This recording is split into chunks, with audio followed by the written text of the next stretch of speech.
and mobile tech analyst over at Cowen.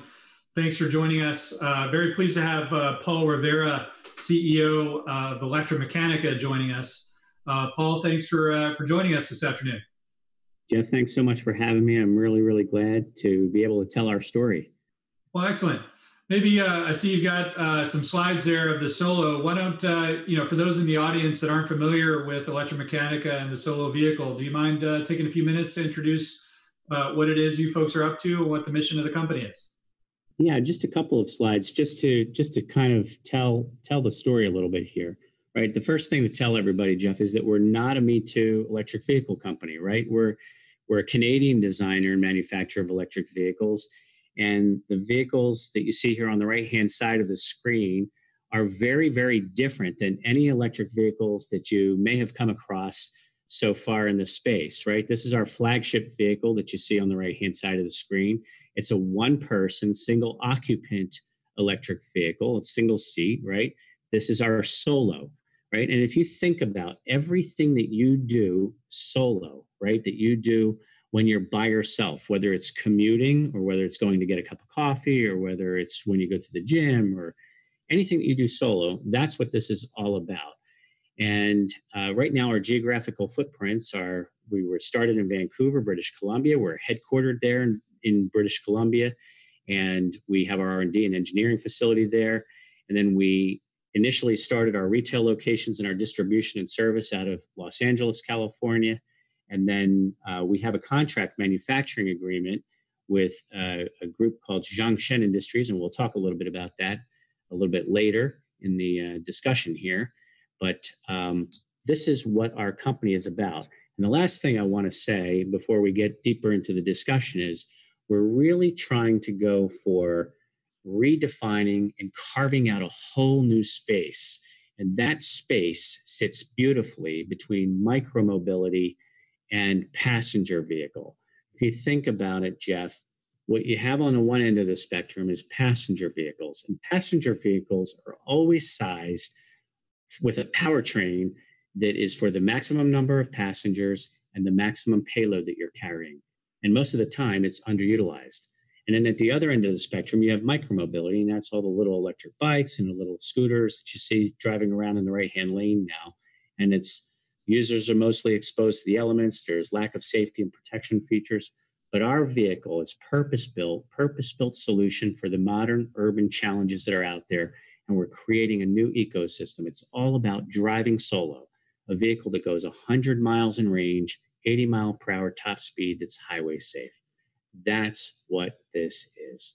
And I just wanted to share a few slides first, just so that we could set the tone for the rest of the discussion. No, that's very helpful. First of all, I think launching a vehicle, I think you go in production here shortly, or delivery shortly. Remind us on the timeline. Yeah, so actually we started production. So we started production on August 26th, and it's been a journey to get there, right? So the company was founded in 2015. And a lot of engineering and a lot of learnings along the way, as you can imagine. So we went through first evolution of the vehicle, which was hand-built vehicles, basically engineered in Canada, built in Canada, hand-built. We built 64 prototypes that were put on the road first in the hands of early adopters up in British Columbia. And a lot of learnings from those vehicles. And some of those vehicles were actually on the road for more than 30,000 kilometers. Then we signed an agreement with a contract manufacturer in China in 2017 called Zhongshan Industries. And that agreement enabled us really to go to the next level. They became a strategic partner. They put money into the company as well. They were an investor in the company, and we were able to leverage their experience, which we can talk about in a little bit. But then from there, we were able to put the vehicle into production. We took some space in their facility, manufacturing expertise, and got an assembly line from them. And after a lot of engineering, we were able to launch production in the summer of this year. Got it. And then what does it take, 40, 45 days to get across the ocean and deliveries before year end, or Normally, yes, but obviously this is a COVID world, right? So I'm not quite sure what the logistics will all be right now. So we'll have to see kind of how that all plays out. But we're expecting and anticipating that the first vehicles will be here sometime around the middle of the November time period. And hopefully we'll be putting the keys into the hands of people who've been waiting anxiously on our waiting list sometime around Thanksgiving. And speaking of COVID, how has that impacted, marketing of the vehicle itself? I think you're at a few malls in California and Arizona, if my memory is right. But what are you seeing in terms of interest and the ability to market a vehicle in a socially distant world? Yeah, it's actually quite interesting because obviously the vehicle was never created. The vehicle was created well before COVID, right? It was created in 2015. And you're right that when we think about the retail footprint, there was some slowing down on the retail side. We started out with Westfield, and we started in Century City, and we opened up the retail first footprint. Retail was in Century City Mall, and we did that in Thanksgiving of last year in 2019. And then we started to expand. And then, of course, because of COVID, things kind of slowed down a little bit, right? But here's what did happen. What happened was because of COVID, people started to get really, really concerned about mass transit. And they started to get concerned about taking public transportation and Uber and Lyft. And so all of a sudden, there was a great interest in our vehicle. And people started to reach out to us, and they started to say, when is that vehicle going to become available? Because here you have this perfect single occupant vehicle in a self-contained environment that now, as we emerge from the pandemic, you control that vehicle. You're in your own environment, and the only germs in that vehicle are your germs. And so it's the perfect vehicle as we emerge from the pandemic for people who are concerned about mass transit and taking Uber and Lyft and things like that. So there was two effects. One was the slowing down on the retail side and the ability for us to expand. And on the other side, we had all this demand that was kind of increasing at the same time because people wanted another option. Got it. And then are you seeing any commercial folks that are interested, or is it all just consumers? Like I'm thinking like restaurant delivery. Is there an application there that you need to focus on at all? Yeah. And this, when you ask me that, this is the exciting part for us. The vehicle was originally created for the consumer and for the 76% of the stuff you do alone, right? As we talked about driving solo, right? But what's happened is that we've realized that there's a much larger ecosystem here, and there's really three parts to the ecosystem. So one is the retail side. But if you get a chance, or if the viewers get a chance to look at our investor presentation, there's really three parts to the ecosystem. And in the commercial space, if you look in the back of our deck, there's a picture where you can see the amount of space that's in the back of the vehicle, where there's groceries, and you could carry groceries, you could carry a carry-on and luggage and things like that.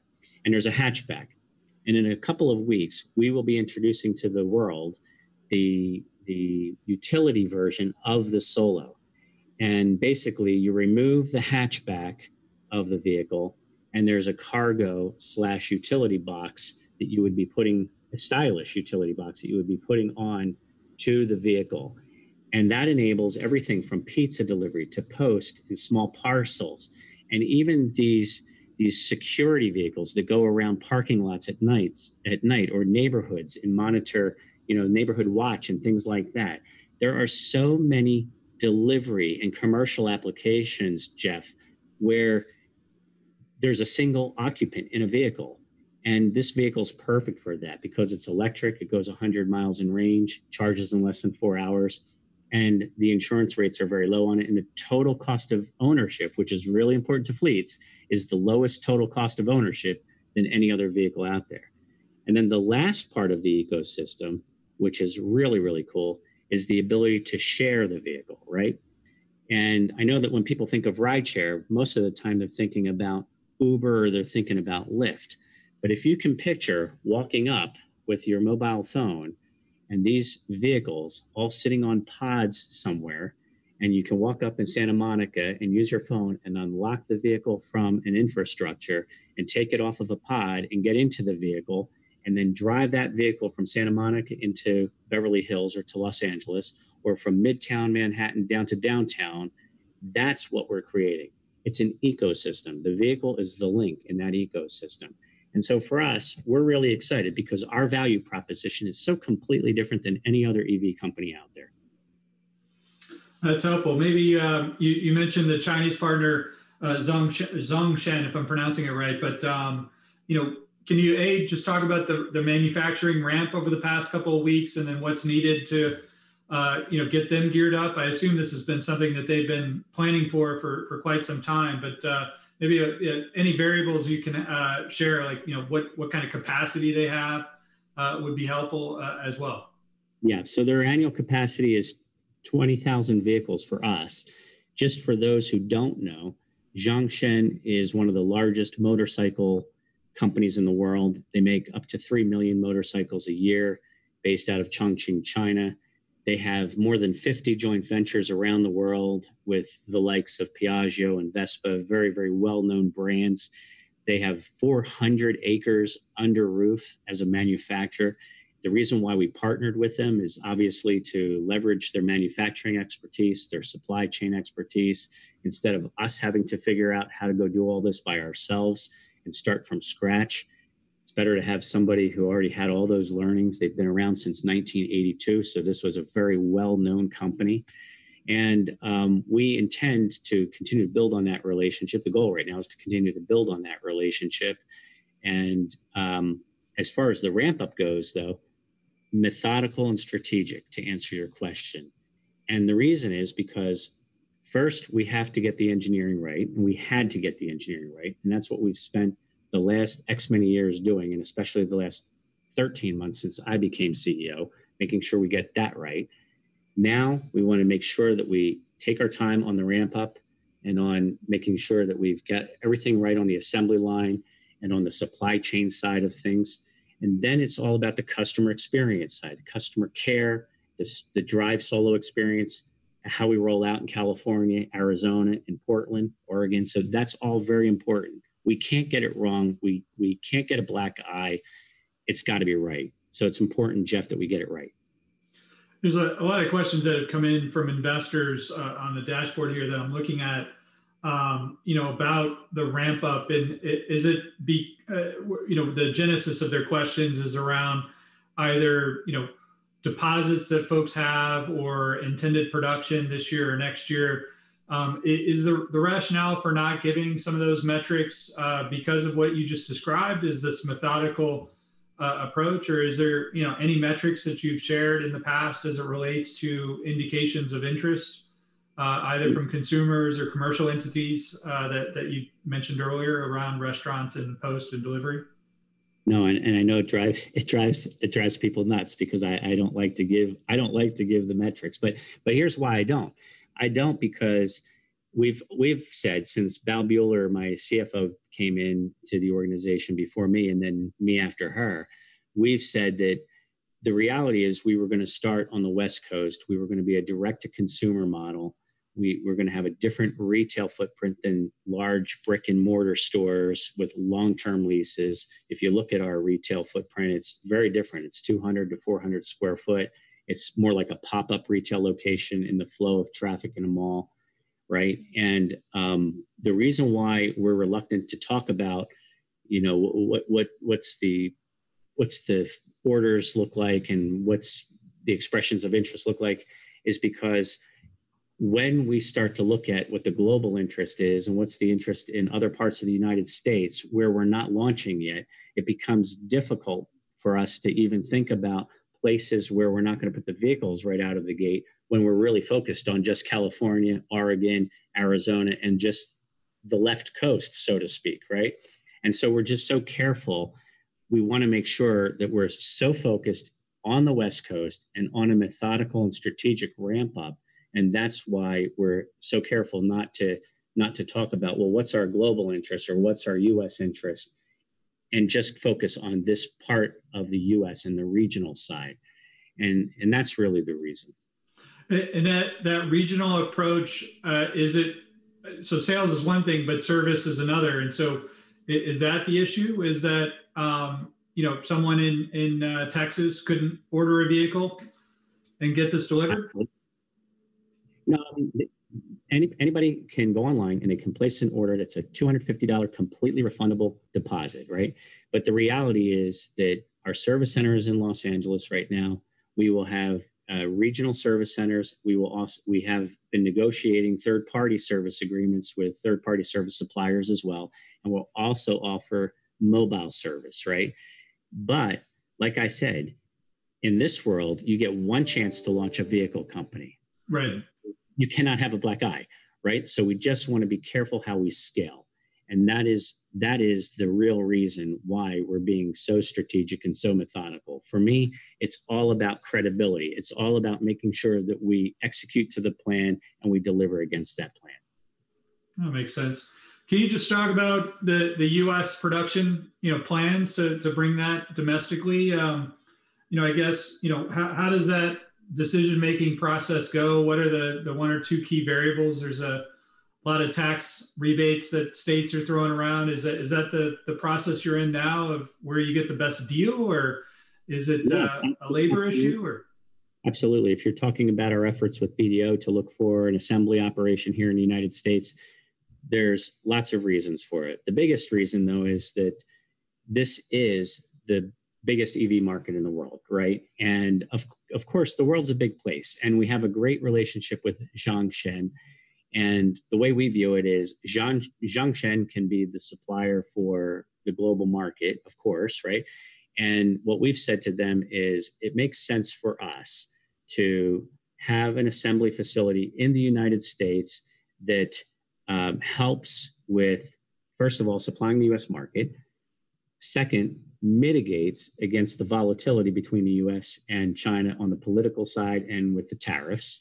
Third, allows us to tap into the U.S. talent base. Fourth, allows us to go after a global supply chain.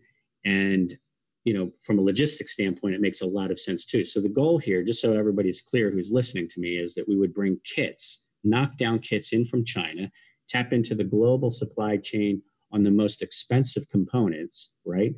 And that's how we would reduce or potentially mitigate and eliminate all of the tariffs, and then build in the U.S. for the U.S.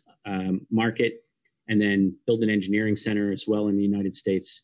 So that's really what the plan is. And then Zhongshan could supply rest of the world. That's really kind of what the goal is. And are those the kits that they would be delivered? Is that part of the 20,000 unit capacity, or is that 20,000 units of final assembly? 20,000. Technically, they could do 20,000 final assembly, but there's sufficient space in their operation right now. There's enough parallel space in their operation that we could add to the capacity. So They have 20,000 units of capability as of today, but there's enough space also to add to the capacity. Is that like a long lead time item, just out of curiosity? I mean, does 20,000 get you like 3 years of business without having to worry about that? And then after that, either they have to expand or you have to find an additional partner? What are the mechanics of convincing them?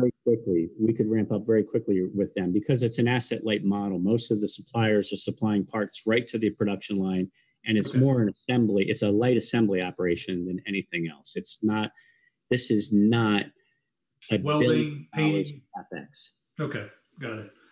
And then maybe just coming back to the retailing strategy, can you talk about how the rollout's going, what locations you have now, when you might be beyond California, Arizona, and the left coast in general, as you put it? Is there sort of a 3-year roadmap that you've shared of like, when will I see a Solo in Chicago or New York City? Sure. So of course, LA for the obvious reasons, right? See and be seen there, and early adopter mentality there. 4.6 million commuters. There's lots of reasons for Los Angeles, right? And so we did start with Westfield. We have a great relationship with them, and we started in Century City, and we're doing Sherman Oaks. Now it's under contract, and we actually just installed the pop-up location there. We're in Scottsdale, in the Phoenix area with Macerich, and in Portland, Oregon already. We've just agreed to multiple other locations through the rest of this year and into H1 of next year. So that's all on the West Coast and down into the Texas area as well. So that's what we're excited about. And really, and we've hired a new director of sales Lynn Yeager, who's helping us grow in that strategy as well. And it's all about building awareness, or as she calls it, brand activation experience, right? So this is really exciting for us. And then the idea would be that over the next 12 months to, of course, proliferate throughout the southern states and up the East Coast as well. So I hope that kind of answers the question, but we just want to be careful on how we proliferate. I assume it's fairly CapEx light to get a 200 square foot location in a retailer. You just very light. Throw a vehicle, that's in there. Incomparable vehicle, incomparable manufacturing strategy, incomparable launch and marketing strategy as well. Right. Okay. And then the delivery process, an investor asked about, is it like sort of Carvana style where you deliver it to the home, or does somebody pick it up at the mall? How does that work? It's more like Carvana, more that way. So it's direct to consumer. You place your order online, and you can basically expect to have it delivered to your home.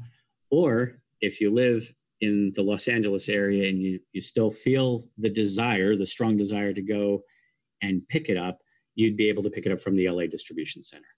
Got it. And then I'm curious on the direct consumer marketing being essential, part of the story. Can you talk about, what specifically this person, I forget the woman's name, I think you just mentioned, I apologize, around sales, but what are you doing to build brand awareness? B, any kind of feedback on demographics?